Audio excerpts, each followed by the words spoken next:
Hello दोस्तों, तो welcome to my YouTube channel दोस्तों। तो चलिए दोस्तों, आज मैं आपके साथ फिर से आज एक ऐसी मज़ेदार और इंटरेस्टिंग वीडियो के साथ इसमें मैं एमपी पुलिस कांस्टेबल का 8वां पेपर दोस्तों आपके साथ डिस्कस करने जा रहा हूं। इससे पहले मैं आपको बता दूं 7 पेपर मैं और अपलोड कर चुका हूं। अगर आपने वो नहीं देखे हैं तो उन्हें भी आप जरूर देखना, जिससे आपको पता चल जाएगा कि व्यापम कहाँ से और किस बेस पे प्रश्न पूछता है दोस्तों। ठीक है दोस्तों, तो आज का जो पेपर होने वाला है ना दोस्तों 21/2/2023 का होने वाला है। अब काफ़ी सारे लोगों का ये क्वेश्चन था कि सर 2023 में कहाँ पेपर हुए थे।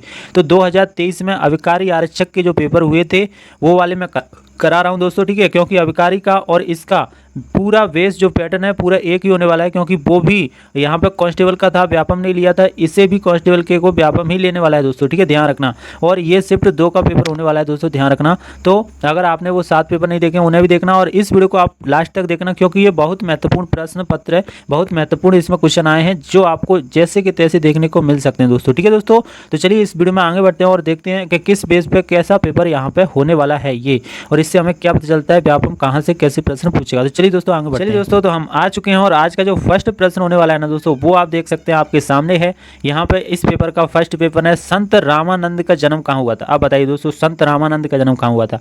तो प्रयागराज में हुआ था दोस्तों। मैं आपको बता दूं यहाँ पे आप संत और कवि वगैरह जो प्रसिद्ध कवि हैं, प्रसिद्ध संत हैं, उनके जन्म और जन्म डेट और वो कहाँ रहते थे, मतलब उनका जन्म कहाँ हुआ था, वो आपको जरूर करके जाना है, क्योंकि व्यापम ऐसे ही प्रश्न पूछता रहता है। चलिए दोस्तों आगे देख लेते हैं नेक्स्ट प्रश्न। तो यहाँ पे जो सेकंड प्रश्न होने वाला है ना वो होने वाला है कि यहाँ पे कि एसआर बॉम्बे मामला, जो एसआर बॉम्बे मामला के संबंध में कौन सा विकल्प सही नहीं है।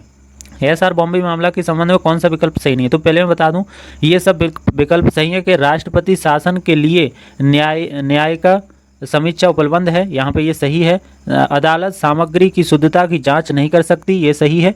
ठीक है, यहाँ पे दिया है संसद के अनुमोदन तक विधानसभा को भंग नहीं विलंबित किया जा सकता, विलंबित किया जाता है, भंग नहीं किया जाता, विलंबित किया जाता है। तो ये तीनों होने वाले हैं ना वो सही है। लेकिन अधिनायकवादी राज्य के लिए एक अनुरोध, ये यहाँ पे सही नहीं है दोस्तों। अधिनायकवादी राज्य के लिए अनुरोध ये यहाँ पे सही नहीं है और यहाँ पे नहीं ही पूछ रहा है, इसीलिए।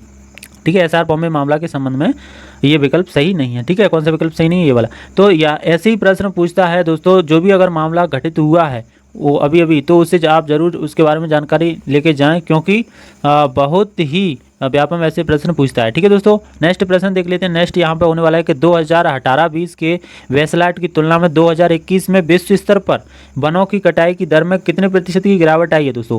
पहले वन कितने काटे जाते थे और 2021 में कितने वनों की कटाई में यहाँ पे गिरावट आई है वो देखना है। तो यहाँ पे 6.3% की गिरावट आई दोस्तों, माइनस हुआ है, क्योंकि 2018-20 में ज़्यादा वृक्ष काटे जाते थे, लेकिन अब 2021 में 6.3% की गिरावट आई है, कम वृक्ष काटे जा रहे हैं दोस्तों। ठीक है, आपको ध्यान रखना है।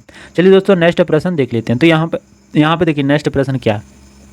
तो नेक्स्ट प्रश्न जो दिया है कि किस पूर्वोत्तर राज्य ने 30 दिसंबर 2022 को यू क्यांग नागवा की 160वीं पुण्यतिथि मनाई। यू क्यांग नागवा है, उसकी 160वीं पुण्यतिथि किस राज्य ने मनाई, तो ये आपको बताना है। तो यहाँ पर किस राज्य ने मनाई थी, तो वो मनाई थी मेघालय ने। 30 दिसंबर 2022 को यहाँ पे मनाई थी यू क्यांग नागवा की 160वीं पुण्यतिथि। तो आपको दोस्तों ध्यान रखना है, राज्य में किसी भी राज्य में कुछ भी अगर होता है तो आप उससे ज़रूर याद रख के जाएँ, क्योंकि उससे प्रश्न बन सकता है। यहाँ पे ध्यान रखना। देखिए दोस्तों, यहाँ पे नेक्स्ट प्रश्न जो होने वाला है वो होने वाला है यहाँ पे देखिए कि यहाँ पे दिया है कि प्रधानमंत्री जीवन ज्योति बीमा योजना बैंक खाता रखने वाले वर्ष की आयु के लोगों के लिए उपलब्ध है। कितनी वर्ष की आयु के लोग प्रधानमंत्री जीवन ज्योति योजना मतलब जीवन ज्योति योजना में कितने वर्ष के लोगों आयु के होना चाहिए। ठीक है, तो वो 18 से 50 साल के यहाँ पे होना चाहिए उनकी आयु, तभी जीवन ज्योति जो योजना है उसका आप हिस्सा ले सकते हो, उसका लाभ ले सकते हो दोस्तों। ठीक है, तो प्रधानमंत्री जीवन ज्योति योजना में 18 से 50 साल के होने चाहिए। चलिए दोस्तों आगे देख लेते हैं। तो आप योजना वगैरह को जरूर करके जाएं, क्योंकि योजना व्यापम जरूर पूछता है। ठीक है दोस्तों, यहाँ पे देखिए यहाँ पे दिया है कि हेलीकॉप्टर मनी क्या है। बताइए हेलीकॉप्टर मनी क्या है। तो आपको बता दूं अपरंपरागत मौद्रिक नीति, जो अपरंपरागत मौद्रिक नीति है उसे क्या कहते हैं, हेलीकॉप्टर मनी के नाम से जाना जाता है, अपरंपरागत मौद्रिक नीति। ठीक है, आपको ध्यान रखना है। आगे देखते हैं और आगे नेक्स्ट प्रश्न देख लेते हैं। तो यहाँ पे नेक्स्ट प्रश्न जो होने वाला है ना दोस्तों वो होने वाला है कि 1885 के कांग्रेस के प्रथम अधिवेशन में कितने सदस्यों ने भाग लिया। तो ये है 72 सदस्यों ने यहाँ पे भाग लिया। एक बात और बताऊं दोस्तों, 7 पेपर मैं सॉल्व करा चुका हूँ और आपको दिख रहा होगा कि यहाँ पे कांग्रेस अधिवेशन के बारे में बहुत पूछता है, तो आप कांग्रेस अधिवेशन को अच्छे से करके जाएं। 1885 कांग्रेस अधिवेशन प्रथम अधिवेशन में कितने सदस्यों ने भाग लिया, तो बोलिए दोस्तों 72 सदस्यों ने यहाँ पे भाग लिया। चलिए दोस्तों आगे बढ़ते हैं और आगे नेक्स्ट प्रश्न देखते हैं। तो यहाँ पे जो नेक्स्ट प्रश्न है दोस्तों वो है कि भारत ने जलवायु परिवर्तन पर राष्ट्रीय कार्य योजना NAPCC कब शुरू की थी। राष्ट्रीय कार्य योजना है जो NAPCC है वो कब शुरू किया था भारत ने, तो वो किया 2008 में। 2008 में जलवायु परिवर्तन पर राष्ट्रीय कार्य योजना 2008 में यहाँ पे शुरू की थी NAPCC योजना। ठीक है दोस्तों, आगे चलते हैं और आगे नेक्स्ट प्रश्न देख लेते हैं। यहाँ पे देखिए नेक्स्ट प्रश्न जो होने वाला है वो होने वाला है कि बुकर पुरस्कार 2022 के विजेता का नाम क्या है। बुकर पुरस्कार जिसने जीता था दोस्तों उस विजेता का नाम पूछ रहा है। तो यहाँ पे है सेहन करुणा तिलका जो यहाँ पे हैं वो इनका नाम होने वाला है। तो जितने भी विजेता पुरस्कार वगैरह दिए हैं अभी वो आप जरूर ध्यान रख के जाएं, क्योंकि उनसे तो हर एग्जाम किसी का भी हो उससे क्वेश्चन बनता है। ठीक है, तो सेहन करुण तिलका जो होने वाला है वो यहाँ पे होने वाला है दोस्तों। ठीक है, चलिए दोस्तों आगे बढ़ते हैं, आगे नेक्स्ट प्रश्न देख लेते हैं। तो नेक्स्ट प्रश्न यहाँ पे दिया है वो दिया है भाई कोविड-19 के ऊपर। आप देख ही सकते हो कोविड-19 का संक्रमण ना अब तक चल रहा है। 2023 में परीक्षा हुआ है, कोविड-19 का प्रश्न आ रहा है। तो आप देख सकते हो कि व्यापम कितना जागरूक रहता है। देखिए यहाँ पे किस समिति ने कोविड-19 संबंधित तनाव के लिए संकल्प रूपरेखा के लिए वित्तीय मानकों को विकसित और प्रस्तावित किया है जो संकल्प रणनीतियों पर केंद्रित हैं। यहाँ पे देखिए दोस्तों कोविड-19 जो संबंधित तनाव के लिए संकल्पित रेखा यहाँ पे रूपरेखा के लिए वित्तीय मानकों को यहाँ पे विकसित और प्रस्तावित किया है जो संकल्प रणनीति पर केंद्रित है। कौन सी रणनीति पर यहाँ पे केंद्रित है वो हमें बताना है। तो केवी कामत समिति जो है वो यहाँ पे केवी कामत समिति ने किस समिति ने यहाँ पे पूछ रहा है, तो केवी कामत समिति ने कोविड-19 संबंधित जो तनाव के लिए संकल्पित रूपरेखा है उसे यहाँ पे उसकी रणनीति को यहाँ पे केंद्रित किया है केवी कामत समिति। ठीक है, आपको ध्यान रखना है। चलिए दोस्तों आगे देख लेते हैं और आगे यहाँ पे देखिए यहाँ पे आगे जो प्रश्न दिया है वो दिया है कि अक्टूबर 2022 में गृह मंत्रियों के लिए 2 दिवसीय चिंतन शिविर का आयोजन कहाँ हुआ था। 2 दिवसीय चिंतन शिविर आयोजन हुआ था दोस्तों अक्टूबर 2022 में गृह मंत्रियों के लिए। तो वो दोस्तों हरियाणा में हुआ था, आपको याद है। तो ठीक है, अक्टूबर 2022 को हरियाणा में जो हड़ताल वगैरह हुई थी वो इसी के कारण 2 दिवसीय चिंतन शिविर हुआ था दोस्तों। ठीक है, गृह मंत्रियों के लिए आपको ध्यान रखना। तो ऐसी घटना को व्यापक पूछता रहता है। देखिए यहाँ पर दिया है कि भारत सरकार द्वारा नागरिकता के लिए बनाए गए कानून को क्या कहा जाता है।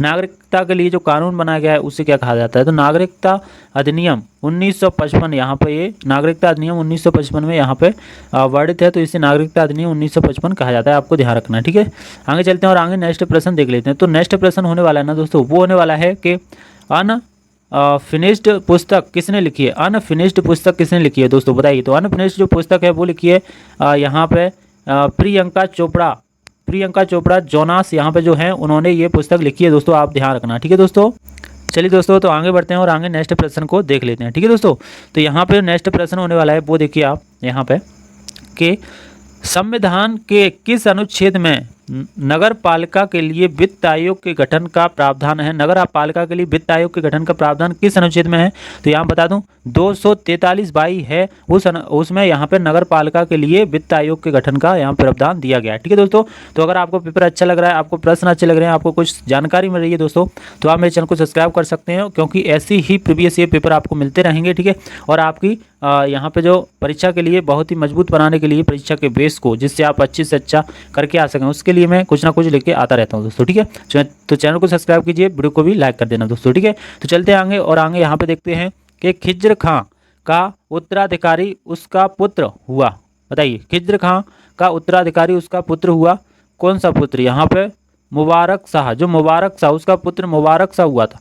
खिज्र खां का उत्तराधिकारी उसका पुत्र कौन हुआ था, मुबारक शाह जो था वो यहाँ पे उत्तराधिकारी बना था। ठीक है दोस्तों, आगे चलते हैं और आगे यहाँ पे हिस्ट्री में ऐसे ही पूछता है दोस्तों, ध्यान रखना। देखो एक और प्रश्न, निम्नलिखित में से कौन सगुण संत हैं। मैंने कहा था ना संतों के बारे में आप अच्छी से जानकारी रखें। सगुण संत कौन से हैं, तो यहाँ पे तुलसीदास जो हैं वो सगुण संत हैं दोस्तों, ये आपको ध्यान रखना है। ठीक है, आगे चलते हैं और आगे नेक्स्ट प्रश्न देख लेते हैं। नेक्स्ट प्रश्न जो होने वाला है दोस्तों देखिए यहाँ पे सितंबर 2021 में भारत का अनुमानित बाह्य ऋण कितना है।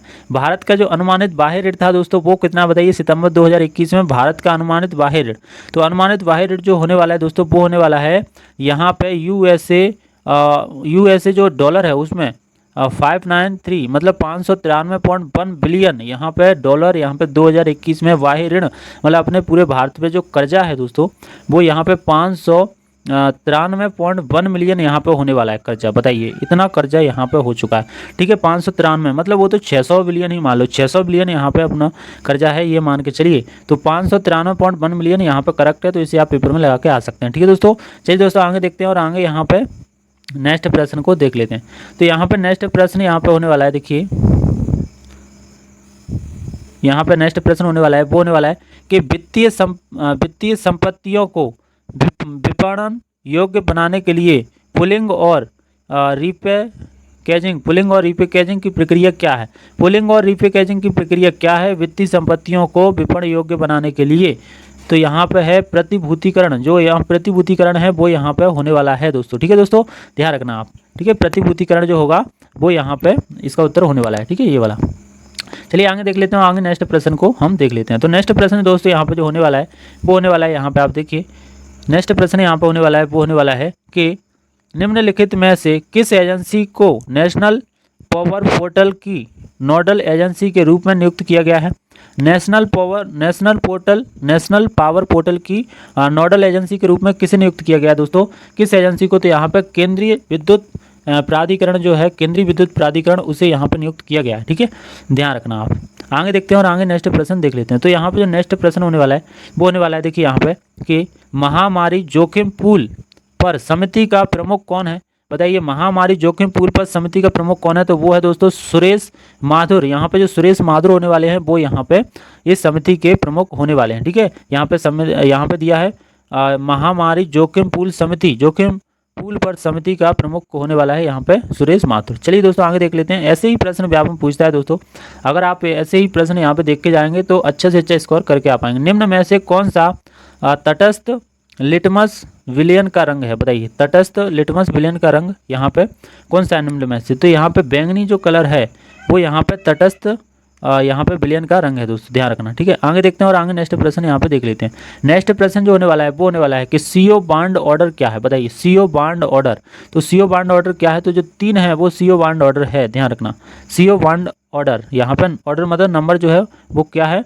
तो यहाँ पे 3 है दोस्तों, ध्यान रखना। आगे देखते हैं और आगे नेक्स्ट प्रश्न देख लेते हैं। यहाँ पे दिया है कि निम्नलिखित में से कौन सा प्राकृतिक ऑक्सीजन है, कौन सा प्राकृतिक ऑक्सीजन यहाँ पे है। तो बताइए यहाँ पे देखिए शुष्क बर्फ, मेडोल तथा साइट्रिक अम्ल, और यहाँ पे दिया इंडोल 3 एसिटिक अम्ल यहाँ पे दिया है, और एक दिया अमोनियम नाइट्रेट। तो यहाँ पे प्राकृतिक ऑक्सीजन पूछ रहा है। तो प्राकृतिक ऑक्सीजन कौन है। तो इंडोल 3 एसिटिक अम्ल जो है वो यहाँ पे प्राकृतिक ऑक्सीजन होने वाला है। ठीक है दोस्तों, आगे बढ़ते हैं और आगे नेक्स्ट प्रश्न देख लेते हैं। नेक्स्ट प्रश्न जो होने वाला है ना दोस्तों वो होने वाला है, आप देख सकते हो कि बंधन क्रम सभी प्रजातियों के लिए समान है। जो बंधन क्रम सभी प्रजातियों के लिए दोस्तों यहाँ पे समान है। तो ये यहाँ पे दिया है कि आइसो इलेक्ट्रॉनिक जो है वो बंधन क्रम यहाँ पे आइसो इलेक्ट्रॉनिक प्रजातियों के लिए समान है। आइसो इलेक्ट्रॉनिक प्रजातियों के लिए समान है बंधन क्रम। ठीक है दोस्तों, ध्यान रखना है।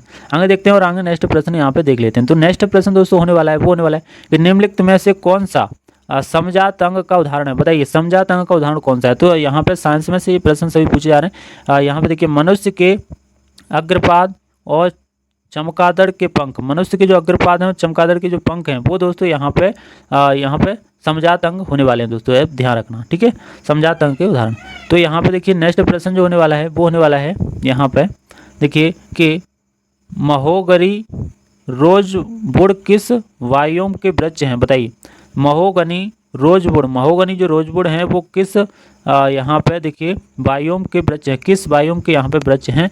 तो वो हैं उष्ण कटिबंधीय वर्षावन वायोम, उष्ण कटिबंधीय वर्षावन वायोम जो है उसके यहाँ पे जो वृक्ष होने वाले हैं। ठीक है दोस्तों, आगे देखते हैं और आगे नेक्स्ट प्रश्न को देख लेते हैं। तो यहाँ पे देखिए नेक्स्ट प्रश्न क्या है आपको बता देता हूँ।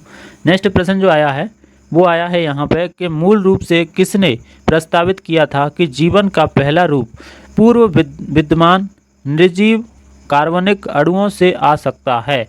यहाँ पे देखिए यहाँ पे पूर्व विद्यमान निर्जीव कार्बनिक अणुओं से आ सकता है यहाँ पे जीवन का पहला रूप। ठीक है, तो यहाँ पे दिया है देखिए यहाँ पे उत्तर होने वाला है कि ऑपरेन और हाल्डेन जो है, ऑपरेन और हाल्डेन यहाँ पे दिया था ना कि मूल रूप से किसने प्रस्तावित किया था, तो ऑपरेन और हाल्डेन ने यहाँ पे प्रस्तावित किया था कि जीवन का पहला रूप पूर्व विद्यालय निर्जीव कार्बन अणुओं से आ सकता है। ठीक है, ध्यान रखना।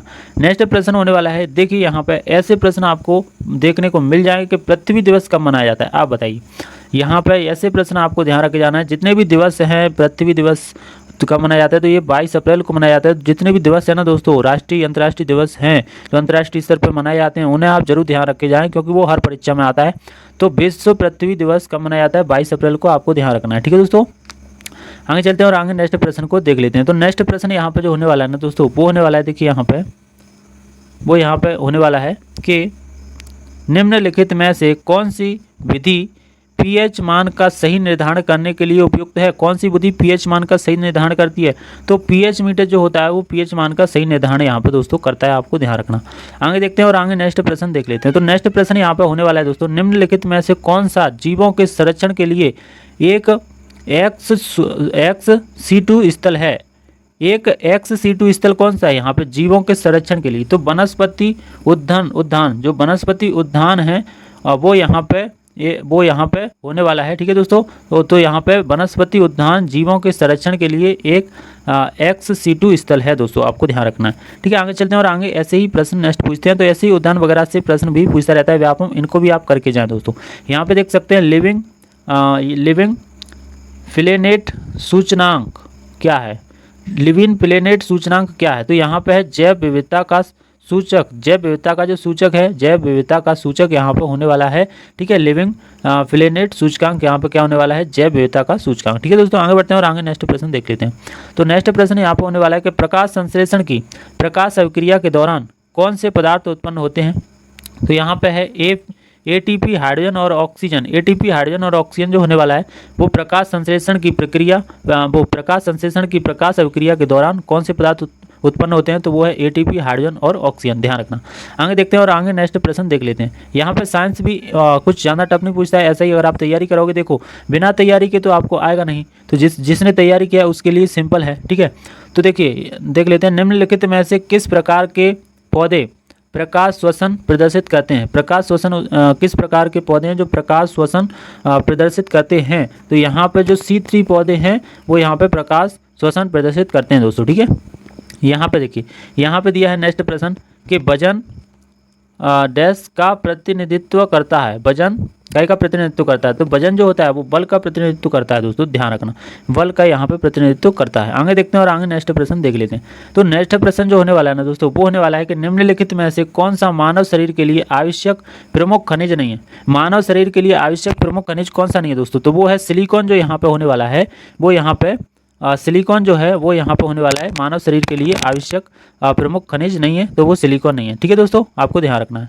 आगे चलते हैं और आगे नेक्स्ट प्रश्न को देख लेते हैं। तो यहाँ पे जो नेक्स्ट प्रश्न दिया है वो आप देखिए, यहाँ पे जो नेक्स्ट प्रश्न दिया है दोस्तों वो क्या दिया है, देखिए यहाँ पे थोड़ा बड़ा है प्रश्न, इसलिए आपको छोटा देखिए, आप देखने की कोशिश करना। देखो यहाँ पे रमा और अन्य एक दूसरे के पास बैठी हैं, अनवी अनीता के ठीक बाईं ओर, ये तो भाई रीजनिंग आ गया। ठीक है दोस्तों, मैं इसे पढ़ रहा हूँ बाईं ओर, और रमा शिखा के बीच में व्यक्ति में बैठी है, तो बताइए अनवी संदर्भ में शिखा क्या स्थान है, तो ये दोस्तों रीजनिंग है, तो रीजनिंग यहाँ पे ऐसे ही आता है। ठीक है, तो यहाँ पे क्रमबद्ध वाले प्रश्न हैं। ठीक है दोस्तों, तो यहाँ पे रीजनिंग आया है। ठीक है, तो यहीं तक था अपना जीएस और साइंस। तो आपने देखा होगा जीएस और साइंस किस प्रकार के आते हैं दोस्तों, ऐसे ही आते हैं। तो आप को अगर वीडियो अच्छा लगा तो वीडियो को लाइक करिए, चैनल को सब्सक्राइब करिए, क्योंकि आपको हर एग्जाम से रिलेटेड अपडेट और प्रीवियस ये पेपर आपको मिलते रहते हैं दोस्तों। ठीक है, तो फिर मिलेंगे। और आपको दोस्तों एक बात और बता दूं, मैं जीएस के लिए एमपी जीके है उसके लिए, एमपी जो जीएस है उसके लिए मैं क्या है एक बैच स्टार्ट करने वाला हूँ। अपन 5-6 दिन एमपी जीके पढ़ेंगे, जिससे अपना एमपी जीके का अगर क्वेश्चन आए तो वो छूटे ना दोस्तों। ठीक है, तो इसके लिए भी मैं बहुत जल्द आपसे मिलूंगा। ठीक है दोस्तों, तो फिर मिलते हैं नेक्स्ट वीडियो में, तब तक के लिए बाय बाय, टेक केयर, जय हिंद, जय भारत।